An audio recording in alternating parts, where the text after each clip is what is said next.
जन गण मन अधिनायक जय हे भारत भाग्य विधाता।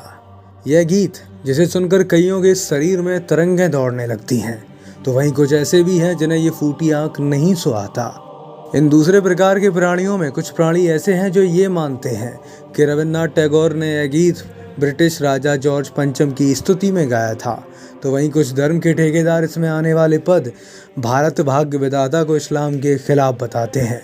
सच्चाई क्या है ये जानने से पहले जरा इस गीत की शुरुआती दो पंक्तियों का मतलब देखते हैं। जन गण मन अधिनायक जय हे भारत भाग्य विधाता, यानी जनगण के मनों में बसने वाले अधिनायक तुम्हारी जय हो, तुम भारत के भाग्य विधाता हो।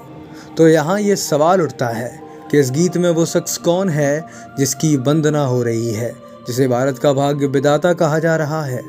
क्या ये कोई ईश्वर है या ब्रिटिश शासक जॉर्ज पंचम, जिसके समक्ष रविंद्रनाथ टैगोर ने इसे पहली बार गाया था। बात है 1911 की, जब जॉर्ज पंचम भारत आया था। 27 दिसंबर 1911 को वह कांग्रेस के कलकत्ता अधिवेशन में शामिल हुआ। इस सेशन की शुरुआत रविन्द्रनाथ टैगोर के इसी गीत से हुई। उसके बाद शुभचिंतकों के संदेश पढ़े गए और एक प्रस्ताव पारित हुआ।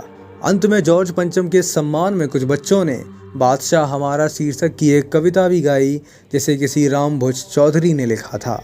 अगले दिन ब्रिटिश स्वामित्व वाले सभी अखबारों में यह खबर छपी कि रविन्द्रनाथ टैगोर ने सम्राट के सम्मान में गीत गाया।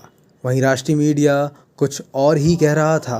28 दिसंबर 1911 की अमृत बाजार पत्रिका के अनुसार कांग्रेस पार्टी के अधिवेशन की शुरुआत ईश्वर की प्रशंसा में गाए गए एक बंगाली मंगल गान से हुई। इसके बाद किंग जॉर्ज पंचम के प्रति निष्ठा जताते हुए एक प्रस्ताव पारित किया गया। बाद में उनका स्वागत करते हुए एक गाना गाया गया। द बंगाली ने लिखा, कांग्रेस का वार्षिक अधिवेशन महान बंगाली कवि रविन्द्रनाथ टैगोर के लिखे एक गीत से प्रारंभ हुआ। उसके बाद किंग जॉर्ज पंचम के प्रति निष्ठा व्यक्त करते हुए एक प्रस्ताव पारित हुआ। दोस्तों, यहाँ तक कि कांग्रेस की अपनी रिपोर्ट में भी यह नहीं लिखा था कि टैगोर ने जॉर्ज पंचम के स्वागत में यह गीत लिखा था। तो ऐसे में केवल ब्रिटिश मीडिया पर आंख मूंद कर विश्वास कर लेना गलत होगा।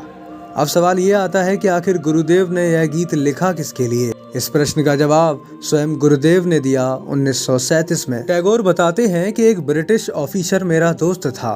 उसने मुझे ब्रिटिश सम्राट का गुणगान करते हुए एक कविता लिखने को कहा।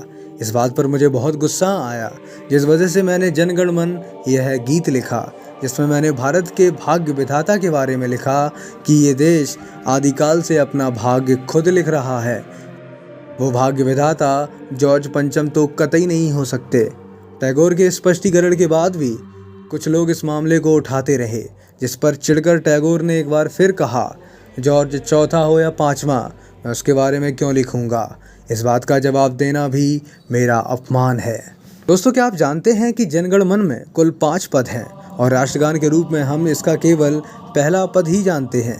अगर आप पूरा राष्ट्रगान पढ़ें तो आप समझ जाएंगे कि यह गीत जॉर्ज पंचम के लिए तो बिल्कुल नहीं था। इस कविता का यह तीसरा पद ही देख लो, जिसकी शुरुआत कुछ इस प्रकार होती है, पतन अव्युदय वंदुर पंथा जुग जुग धावित जात्री, हे चिरसारथी तवरत चक्रे मुखरित पथ दिन रात्रि।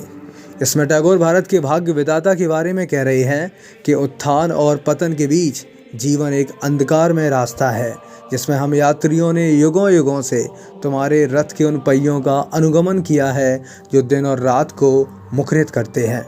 दोस्तों, अब आप ही बताइए, इन पंक्तियों में जिस सारथी की बात की जा रही है वो जॉर्ज पंचम कैसे हो सकता है, जो युगों युगों से भारत और भारतीयों को मार्ग दिखाता आया है, जिसने उत्थान पतन के हर दौर में भारतीय रथ की कमान थाम रखी है। टैगोर स्पष्ट तौर पर इसमें किसी अदृश्य काल पुरुष की बात कर रहे हैं, जिसे हम ईश्वर कह सकते हैं। दोस्तों, ये भारतीय परंपरा है कि हम किसी कार्यक्रम की शुरुआत ईश्वर की वंदना से करते हैं। तो ऐसे में कांग्रेस सेशन की शुरुआत में जनगण मन का गाया जाना यह सिद्ध करता है कि यह जॉर्ज पंचम की चापलूसी में नहीं बल्कि ईश्वर की स्तुति में गाया गया था। भारतीयों को निद्रा से जगाने की बात करता हुआ यह गान किसी भी जॉर्ज पंचम की स्तुति हो ही नहीं सकती। भाई राजीव दीक्षित जैसा कोई सत्पुरुष अंग्रेजों के फैलाए झूठ को सच कैसे मान सकता है, ये मेरी समझ से परे है। लेकिन अगर आपके आसपास भी कोई शख्स है जो जनगण मन को गुलामी का गीत मानता है, तो ये आपकी जिम्मेदारी है कि आप उसे सच से परिचित करवाएं। वीडियो अच्छा लगा हो तो लाइक करें। जय हिंद, वंदे मातरम।